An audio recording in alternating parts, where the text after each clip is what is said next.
what's good on my stock market homies? It's your boy Kevin. We're going to be talking about some stocks that I think are about ready to break out in today's video. Another crazy week in the stock market has came and gone. We saw stocks absolutely blasting off new all-time highs. We saw Charles Payne of Fox Business call Dave Portnoy a little bitch. That's right.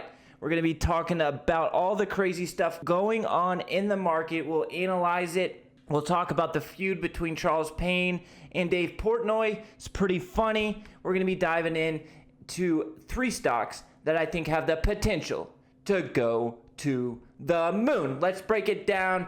We got the AMC chart pulled up on the screen. Just want to touch base on it real quick. Not going to dive too much into depth with AMC because everybody's already talking about it. But we got the daily chart pulled up on the screen, and AMC is holding up really nice. We had that dip buy swing trade down here, and it worked out beautifully. But this thing is holding up really nice. It's holding over that $50 key level. And if I was a short seller right now, and I was still short AMC, I would be pooping in my pants. Because the longer this thing holds over 50, the longer it holds over 45, the more likely we see a breakout over that $72 level. So I will be watching this for another swing trade in the next couple of days. If we look at an hourly chart, a faster time frame, this area down here, this $50 area, is very key. We tried it one time, tested it, and it held. Tried it again, and it held. So that $50 area is very key. It's a nice area to buy in front of and look for that move higher. All right, let's talk about Dave Portnoy and Charles Payne from Fox Business and their feud, and then we'll jump into my top stocks for the upcoming week. I'm going to roll the quick clip from Fox Business first, and then I'm going to offer my thoughts on what happened. Really? That's kind of cold, Dave. I mean, think about this for a moment. They're saying $700,000 to a guy like you, and when they put all of their money in, that you didn't have to sell, that you were the face of this movement, that when you gave up, you helped the establishment when they needed you most. I mean, why would you diss them now? Why would you call them names now? Charles, you're being a naive fool. These people, these are Twitter eggs that you're listening to. The real people who have money in it and understand how it works, they're not the ones calling names. I'd love to see the bank accounts and the receipts of these people. And by the way, I don't know what they'd be mad at me for. I sold. If they held, they'd be rich. So what are they getting mad? No, I think a lot of them did hold. I sold it. I think they were disappointed. They were just disappointed because they looked up to you. I'm not being a fool. I'm asking a legitimate question here. Listen to that. If you listen to what people say on social media, you'll never leave your mom's basement. Come on. Well, I live in a pretty big house, so I'm not worried about that. But the point is, though, what I'm saying, though, is so now you're saying that these same folks that looked up to you, that jumped on the stonks bandwagon, now you're calling them names, now you're dissing them as belittling them as people with not a lot of money. It sounds like you're belittling these folks. Calling me names. I don't worry about the haters and whatnot. So, but why do you feel the need to belittle these people? Why do you want to look at their bank accounts? They don't have as much money as you do. They're throwing stones at statues. You're talking about people who are out there, paper hands, this, that. Why the need to belittle them? Who's belittling who? I wouldn't know they existed if they weren't tweeting at me and you. Yeah, but you could be the bigger man in this particular place. Can you see where they had a lot of faith in you? I'll come at you. You're asking me about a segment of people who live to stir the pot, and I'm surprised you're falling for it. Show me the I'm not receipts. falling for anything. The bottom line, here's the thing. Here's the thing about Charles can show me their trades. When I traded it, they followed suit or whatever, and they have more than 5 cents in it, then I'll apologize. All right, well, I think you're going to owe a lot of people an apology. Not that they sold when you sold, because they're saying that you were paper hands and they're diamond hands, but you didn't live up to what you were saying, that you helped create a movement, and at the first sign of danger, you were the one who blinked. And that's why they lost respect for you. They closed trading, Charles. I didn't know they could do that. Do your research and see the sequence of events. I didn't start it. I joined it. If you watch my show, I actually have chronicled this better than anyone else and why it was wrong for Robinhood. How is that why it was wrong for Robinhood to close trading? Because not everyone sold AMC at $5. Well, then some people held on to it. They wouldn't be complaining, would they? Well, they might be complaining. Rich people complain all the time. You're rich and you complain a lot. Millions of dollars because you held, and then you go make fun on Twitter of somebody you sold. That's not how it works. They're partying on their yachts. Would you step up? Would you step up for these people, Dave, and try to help them You're now making no sense. You're being a moron. I'm trying to. No, I'm not being. You're being a little bitch. Listen, would you step up to these people and go to Gary Gensler? Go to Gary Gensler. All right, so Charles Payne basically called Dave Portnoy soft for selling out of AMC and GameStop and taking a loss because he was one of the originators of the movement. But I don't really think Portnoy was one of the originators of the movement. You had the deep effing value guys and the Reddit guys way before Portnoy. They were getting involved way before Portnoy. I like Charles Payne. I think he's very sharp. He's a smart dude. But I think he's trying to gain some clout from this movement and trying to act like he sympathizes with the retail traders, gain some clout from this whole AMC and GameStop movement. And I really don't like that. He was calling out Portnoy for selling AMC and GameStop when Robinhood froze trading of both of those tickers. And you can't blame the guy. He had a couple $1 million in the stock. And when Robinhood froze trading, he sold. I don't blame Portnoy, and I think it's kind of funny.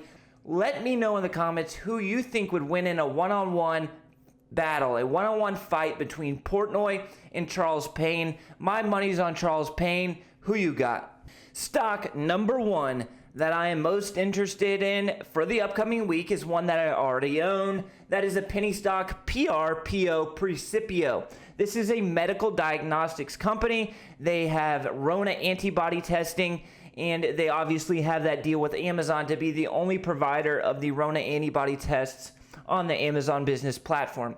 I think medical diagnostic testing is going to grow over the next few years. That is one reason why I really like PRPO. Another reason, they just came out and they paid off their credit line. They paid off some of their debt, and they said they're not going to have to raise capital for 2 years. That is huge. Oftentimes with penny stocks, they're doing capital raises, which dilutes the share price, which causes the stock to crash.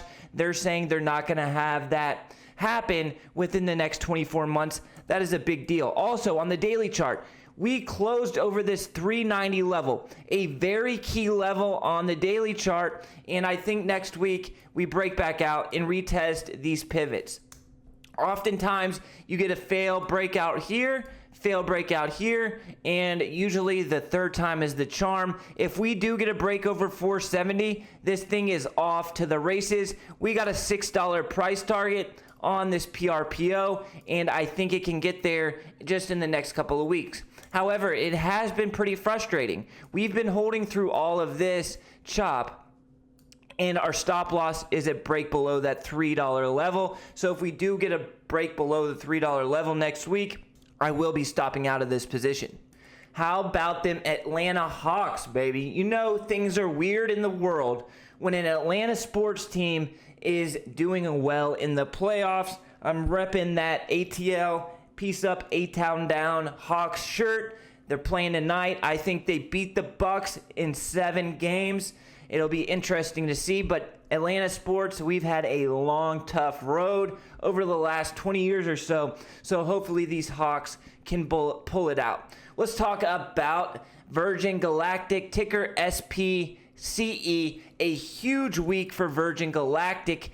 We got news that the FAA approved Virgin Galactic to take retail customers into space. This is what we've been waiting for. This is what we've been watching, whether they get the FAA approval or not to take retail clients to space. Now they're setting up that home base. It's going to be like Disneyland. You go stay in the resort, and then you take your flight to space, come back. It's going to be an all-inclusive type experience.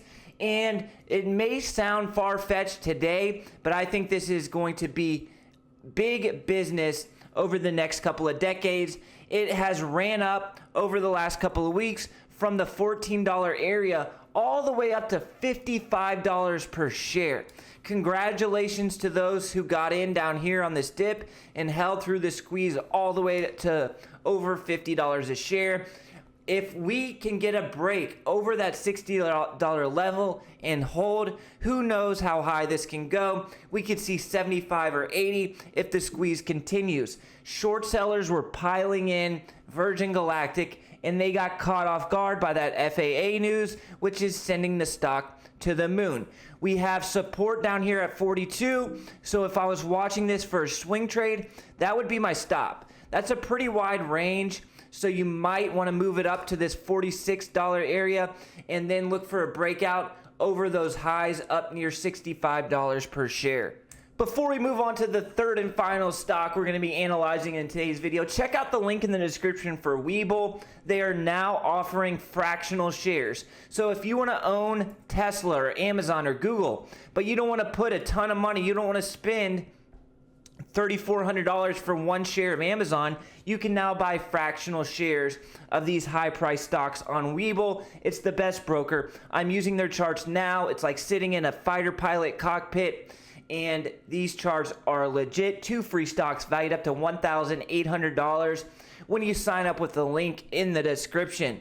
How about that TRCH short trade we took last week? We absolutely crushed it, calling the top up here. We shorted up here, and we rode the move all the way down under $5 a share. That is a more than a 50% gain that we got in just a matter of 2 or 3 trading days. An absolutely beautiful swing trade on this TRCH. I'm going to be adding more short trades to these videos because there is opportunities to the long side, upside moves, and there's both opportunities to the downside, right? When you short a stock, you're looking for that stock to drop, you buy it back at a lower price. That's how you make money, and there's tons of opportunity right now with a lot of stocks trading above their actual value.